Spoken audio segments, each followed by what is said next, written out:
गाव नाव सांगा आता मी बरोबर हां हां केलं का?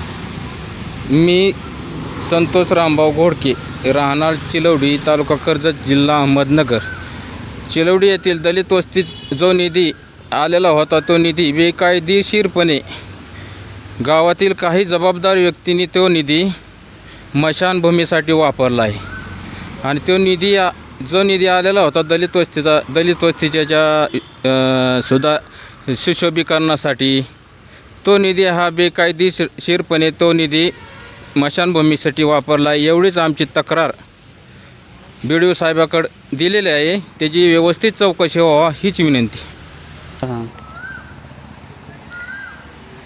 गाव आहे चिलवडी, तालुका कर्जत, जिल्हा अहिल्यानगर.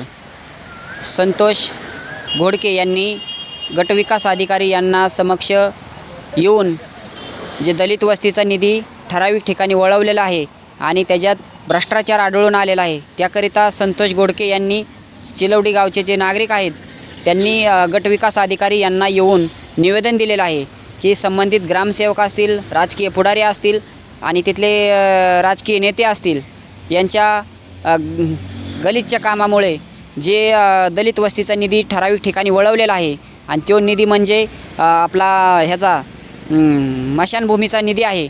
आणि तर त्या स्मशानभूमीच्या निधीला दलित वस्तीचा निधी स्मशानभूमीमध्ये वळवलेला आहे आणि स्मशानभूमीमध्ये वळवून त्या स्मशानभूमीचं कामसुद्धा पूर्ण केलेलं नाही.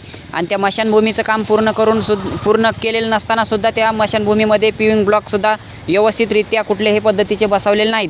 आणि त्याच्यामुळे सगळं ह्या भ्रष्टाचार उघडकीस येण्याचा मार्ग एक मोकळा झालेला आहे. आणि हा जो दलित वस्तीचा निधी स्मशानभूमीकडे वळवलेला आहे तो एकदम भ्रष्टाचाराच्या माध्यमातूनच तो त्यांना भ्रष्टाचार करूनच खायचा होता असं म्हणता येईल.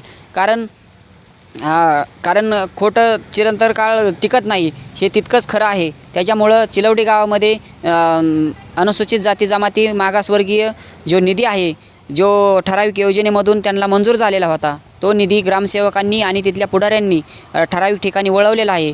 मी वारंवार तेच बोलल की जो ह्यांनी भ्रष्टाचार केला आहे, गटविकास अधिकारी अजिंक्य सूर्यवंशी यांना माझी विनंती आहे की या